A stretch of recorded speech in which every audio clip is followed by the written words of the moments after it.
ప్రపంచంలోనే 4వ పెద్ద ఆర్థిక వ్యవస్థగా భారతదేశం ఎదిగింది. ఇక్కడ మనం చూస్తే గనక జపాన్‌ని ఓవర్‌టేక్ చేసి భారతదేశం 4థ్ లార్జెస్ట్ ఎకానమీ అయింది ప్రపంచంలోనే. ఇండియాస్ నామినల్ జీడీపీ మనం చూస్తే గనక 4.18 ట్రిలియన్. మనం ఈ సంవత్సరం ఈరోజు చూస్తే మన nominal GDP 4.18 trillion. $5 trillion economy దిశగా మన ఆర్థిక వ్యవస్థ అడుగులు వేస్తోంది. ప్రపంచవ్యాప్తంగా మనం చూస్తే అమెరికా ఫస్ట్ ప్లేస్‌లో ఉంది. తర్వాత చైనా, తర్వాత జర్మనీ, 4థ్ ఇండియా, 5థ్ జపాన్. అంటే జపాన్ కూడా ఓవర్‌టేక్ చేసి మనం 4థ్ లార్జెస్ట్ ఎకానమీ అన్నమాట.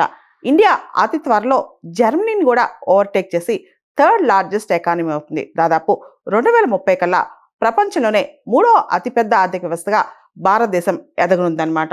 మనం చూస్తే గనక ఇండియా అప్పటికి $7.3 ట్రిలియన్ ఆర్థిక వ్యవస్థ అయ్యే అవకాశం కనిపిస్తుందన్నమాట. సో ఇండియా 2030 కల్లా ప్రపంచంలోనే 3వ పెద్ద ఆర్థిక వ్యవస్థగా ఎదగబోతోంది. ఇక్కడ మనం చూస్తే ప్రపంచంలో చాలా పెద్ద పెద్ద దేశాలన్నీ కూడా భారతదేశంతో ఎఫ్టీఏ చేసుకోవడానికి, వాణిజ్య ఒప్పందాలు చేసుకోవడానికి ముందుకొస్తున్నాయి. రీసెంట్గా ఇండియా, న్యూజిలాండ్ మధ్య కూడా ఎఫ్టీఏ కుదిరింది. ఇలా చాలా దేశాలకి ఇండియాతో ఇప్పుడు వాణిజ్య ఒప్పందాలు కుదురుతున్నాయి. పెద్ద పెద్ద దేశాధినేతలు భారతదేశానికి పెద్ద ట్రేడ్ కంటింజెంట్తో వచ్చి మనతో వాణిజ్య ఒప్పందాలు డిస్కషన్స్ చేసుకుంటున్నారనమాట. త్వరలో ఇండియా, అమెరికా మధ్య కూడా ట్రేడ్ డీల్ కుదరబోతుందని చెప్పి వార్తలు వస్తున్నాయి. అతి త్వరలో అది ఫైనలైజ్ అవబోతుందని కూడా అనుకుంటున్నారనమాట. మనం చూస్తే గనక భారత ఆర్థిక వ్యవస్థ quarter wise performance, economic performance చూస్తే ఈ ఆర్థిక సంవత్సరంలో Q1లో అంటే Q1లో 7.8% గ్రోత్ కనిపించింది. Q2 Q2లో 8.2% గ్రోత్ రేట్ కనిపించింది అనమాట. యావరేజ్ని చూస్తే ఈ ఫినాన్షియల్ ఇయర్ 2025-2026లో మనం 8% గ్రోత్ సాధిస్తున్నామని మనకు అర్థమవుతుంది అనమాట.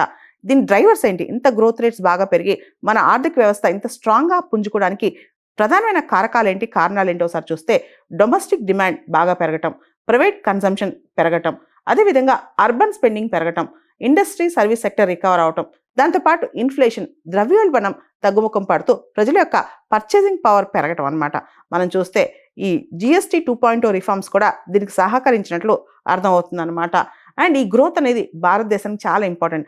ప్రపంచవ్యాప్తంగా పెద్ద పెద్ద ఆర్థిక వ్యవస్థలు స్లో డౌన్ అవుతుంటే మన ఆర్థిక వ్యవస్థ మాత్రం బాగా పుంజుకుంటుందన్నమాట. అండ్ ఈ గ్రోత్ అమెరికా మనపైన టారిఫ్ వేసినా సరే, 50% పైన టారిఫ్ వేసినా సరే మనం గ్రోత్లో ఎటువంటి పరిస్థితులు తగ్గట్లేదన్నమాట. ఇవన్నీ పక్కన పెడితే భారతదేశం యొక్క డొమెస్టిక్ మార్కెట్ స్ట్రెంత్ కూడా ఈ గ్రోత్ని ప్రతిబింబిస్తుంది.